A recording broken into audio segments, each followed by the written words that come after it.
ఉషోదయం ప్రేమించు కాపరి ఉషా కిరణాలు ఉదయకాలపు వాక్య ధ్యానంకు మిమ్మల్ని ఆహ్వానిస్తున్నాం. ప్రార్థనతో ఈ ఉదయకాలపు వాక్య ధ్యానంకు సిద్ధపడదాం. ప్రార్థన. మమ్మల్ని మిక్కిలిగా ప్రేమిస్తున్న పరలోకపు తండ్రి, ఈ ఉదయకాల సమయానికై స్తోత్రములు చెల్లించుకుంటున్నాను. నీ కృపను బట్టి మరి యొక్క దినం అనుగ్రహించి ఇలాగూ నీ వాక్యం వినుటకు మాకు అనుగ్రహించిన నీ కృప కొరకు వందనాలు చెల్లించుకుంటూ ఈ ఉదయకాలమున నీ వాక్యము చేత మాతో మాట్లాడము. మమ్మల్ని నీ వాక్యపు వెలుగులో నడిపించమని యేసు పరిశుద్ధ నామమున అడిగి వేడుకుంటున్నాను పరమ తండ్రి, ఆమేన్. ఈ ఉదయకాలపు వాక్య భాగము కీర్తనల గ్రంథం 121వ కీర్తన మొదటి 2 వచనములను చదువుకుందాం. కొండల తట్టు నా కన్నులెత్తుచున్నాను, నాకు సహాయము ఎక్కడి నుండి వచ్చును? యెహోవా వలనే నాకు సహాయము కలుగును. ఆయన భూమి ఆకాశములను సృజించినవాడు. చదవబడిన వాక్య భాగంలో కీర్తనాకారుడు ఆయనకు సహాయముగా, ఆయనను భద్రపరిచేవాడిగా ఉన్న యెహోవా వైపు, పర్వతమైన యెహోవా వైపు నా కన్నులెత్తుచున్నాను అని చెప్పటం చూడగలము. నాకు సహాయము ఎక్కడ నుండి వచ్చును అనగా, ఎవరు నాకు సహాయము చేస్తారు, ఎవరి సహాయము చేత నేను భద్రముగా ఉండగలను, లేకపోతే క్షేమముగా ఉండగలను, నాకు అభయమిచ్చి నన్ను నడిపించే నా దేవుని వైపు నేను కన్నులెత్తుచున్నాను అని దావీదు చెప్పటం చూడగలము. ఈ ఉదయకాల సమయమున మనము ఎవరిని మనకు సహాయముగా, మనకు దుర్గముగా, మనకు అండగా కలిగి ఉన్నామని పరీక్షించుకోవాలని ప్రభు మనకు ఈ కార్యములను జ్ఞాపకం చేస్తున్నారు. ఈ లోకములో అనేక సార్లు అనేకులను ఆశ్రయించి వారు మనకు సహాయము చేయనప్పుడు, వారు మనల్ని అవసరమైన సమయంలో చేయి విడిచినప్పుడు, అయ్యో ఎందుకు ఈ వ్యక్తిని నేను నమ్ముకున్నాను అని చింతిస్తూ ఉంటాం. అయితే మన ప్రభు అయిన యేసు, నీవు నేను ఆయన యొక్క కుమారులుగాను, ఆయన యొక్క కుమార్తెలుగాను ఉన్నామని తన యొక్క వాక్యము చేత మనకు అనేక సార్లు జ్ఞాపకం చేసిన ఆయన ప్రతిసారి మన ప్రక్కన ఉండి నీ జీవితాన్ని, నా జీవితాన్ని ఆయన సంరక్షించే కార్యము చూడగలం. ఎటువంటి శోధన వచ్చినప్పటికీ సరే ఆయన నీ ప్రక్కనే ఉన్నాడు. నన్ను కాపాడేవాడు కునుకడు, నిద్రపోడు అన్న ఒక అభయము కలిగిన వాడిగా కీర్తనాకారుడు ఈ కీర్తన రాయటం మనం చూడగలం. అది పగటి వేళ అయినా సరే, రాత్రి వేళ అయినా సరే, ఏ తెగులు, ఏ కీడు నన్ను సమీపించదు అని ధైర్యముగా కీర్తనాకారుడు ఈ కీర్తన చెప్పటం మనం చూడగలము.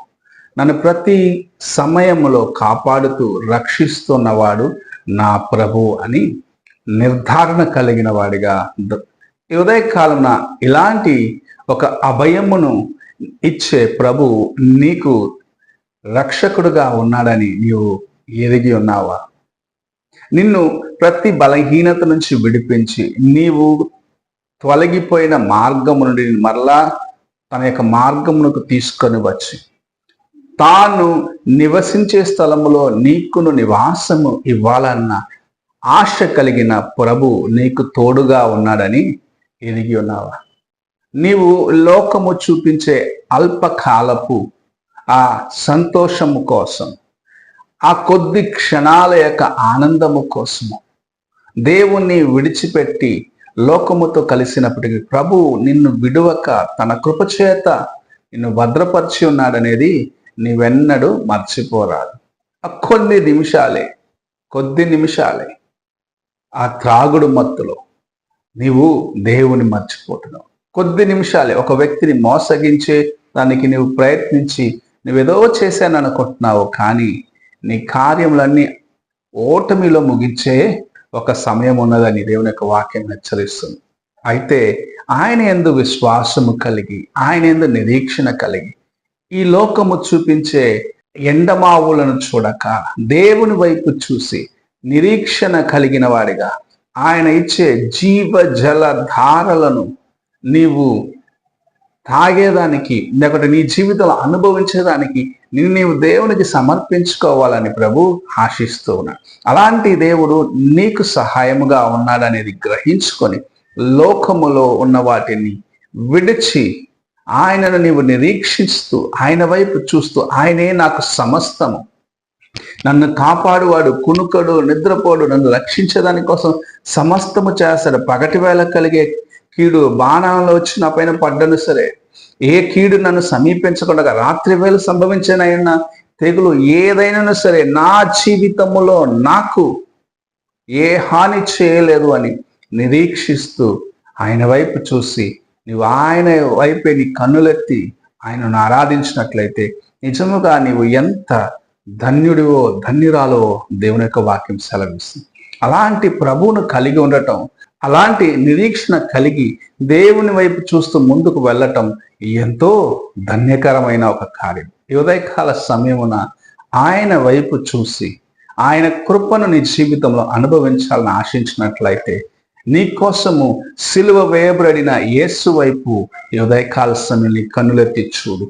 ఆయనే నీకు నిరీక్షణ, ఆయనే నీకు కోట, ఆయనే నీకు కొండ, ఆయనే నీకు దుర్గము. కునుకక నిద్రించక నిన్ను కాపాడేదానికి ప్రతి క్షణము నీకు సమీపముగా ఉన్నవాడిగా ఆయన ఉన్నాడు. నీవు ఆయన వైపు చూస్తున్నావా?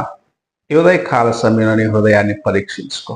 ప్రభు నిన్ను ప్రేమించి నిన్ను తన యొక్క కుమారుడుగా కుమార్తెగా చేసుకునేదానికి తన్ను తాను ఈ లోకమునకు అప్పగించుకొని సిలువలో తన రుధిరమును కార్చి నీకు విమోచన ఇచ్చినాడు.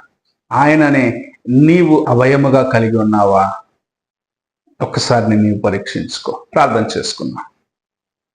మమ్మల్ని మిక్కిలిగా ప్రేమిస్తున్న పరలోకపు తండ్రి, ఈ ఉదయకాలమున మీరు మాకు అనుగ్రహించిన నీ వాక్యం కొరకు వందనాలు. నీ వైపు కన్నులెత్తి చూసి నీవిచ్చే అభయమును పొంది ఈ లోక కార్యములను జయించేదానికి మాకు సహాయమును దయచేయమని, నీవే మా సమస్తం అనేది ఉండేదానికి దేవా మమ్మల్ని మేము అప్పగించుకుండే ఆ కృపను అనుగ్రహించమని, ఈ ఉదయకాల సమయంలో వాక్యం వింటున్న ప్రతి ఒక్కరిని ఈ కృపగల హాస్యములతో ముట్టి స్వస్థపరిచి బలపరిచి ఆశీర్వదించమని యేసు పరిశుద్ధ నామమున అడిగి వేడుకుంటున్నాను పరమ తండ్రి. ఆమేన్. తండ్రి అయిన దేవుని ప్రేమ, కుమారుడైన క్రీస్తు కృప, ఆదరణకర్త అయిన పరిశుద్ధాత్మ యొక్క సహవాసము ఇప్పుడు ఎల్లప్పుడూ తోడయండి, సదాకాలము నడిపించును గాక. ఆమేన్.